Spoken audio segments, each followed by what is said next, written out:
দর্শনের বা হত্যা যে মৃত্যুদণ্ড শাস্তি এবং তার সহায়তার শাস্তি উভয়েরই সর্বোচ্চ শাস্তি মৃত্যুদণ্ড। যিনি মূল দর্শক এবং দর্শন করে যিনি রামিসা আক্তারকে হত্যা করেছে সে হলো সোহেল রানা, মোহাম্মদ সোহেল রানা। তাকেও আসামি করা হয়েছে, 1 নম্বর আসামি।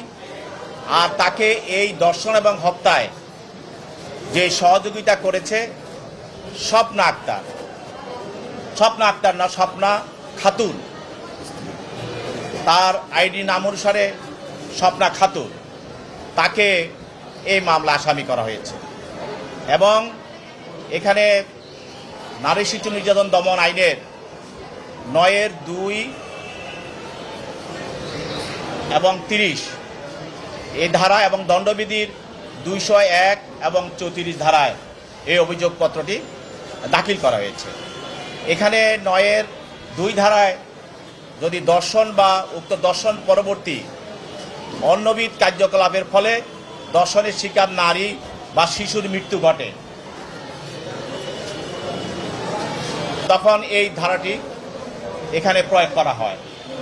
তো সেহেতু 1 নম্বর আসামি সোহেল রানা সে দর্শন করে এবং দর্শনের ফলে তার অন্যবিধ কার্যকলাপের জন্য, যেমন তার হাত গলা কেটে ফেলেছে, তার হাত বিচ্ছিন্ন করে ফেলেছে, তাকে বিভিন্নভাবে ক্ষতবিক্ষত করেছে, যার ফলে তার মৃত্যু হয়েছে।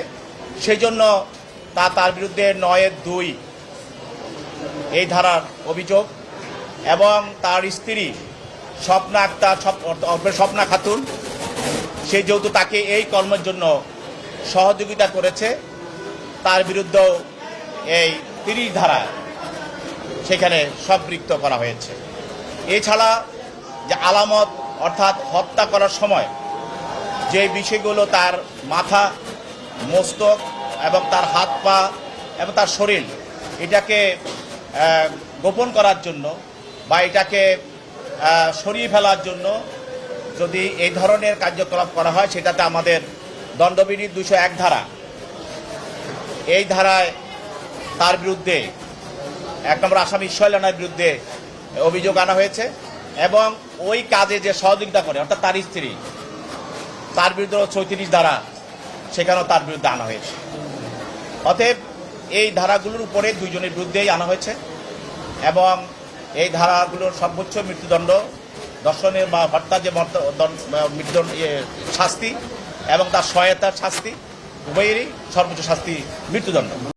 দর্শনের বা হত্যা যে মৃত্যুদণ্ড শাস্তি এবং তার সহায়তার শাস্তি উভয়েরই সর্বোচ্চ শাস্তি মৃত্যুদণ্ড। যিনি মূল দর্শক এবং দর্শন করে যিনি রামিসা আক্তারকে হত্যা করেছে সে হলো সোহেল রানা, মোহাম্মদ সোহেল রানা। তাকেও আসামি করা হয়েছে, 1 নম্বর আসামি। আর তাকে এই দর্শন এবং হত্যায় যে সহযোগিতা করেছে স্বপ্না আক্তার, না স্বপ্না খাতুন, তার আইডি নাম অনুসারে স্বপ্না খাতুন, তাকে এই মামলা আসামি করা হয়েছে। এবং এখানে নারী শিশু নির্যাতন দমন আইনের 9-2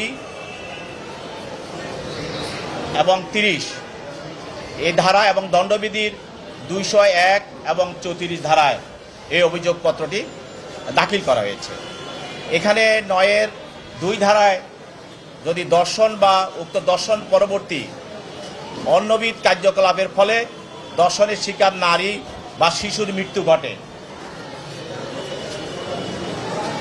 তখন এই ধারাটি এখানে প্রয়োগ করা হয়। তো সেহেতু 1 নম্বর আসামি সোহেল রানা সে দর্শন করে এবং দর্শনের ফলে তার অন্যবিধ কার্যকলাপের জন্য, যেমন তার হাত গলা কেটে ফেলেছে, তার হাত বিচ্ছিন্ন করে ফেলেছে, তাকে বিভিন্নভাবে ক্ষতবিক্ষত করেছে, যার ফলে তার মৃত্যু হয়েছে। সেই জন্য তার বিরুদ্ধে 9-2 এই ধারার অভিযোগ। এবং তার স্ত্রী স্বপ্না আক্তার, স্বপ্না খাতুন, সে যেহেতু তাকে এই কর্মের জন্য সহযোগিতা করেছে, তার বিরুদ্ধেও এই 30 ধারা সেখানে সম্পৃক্ত করা হয়েছে।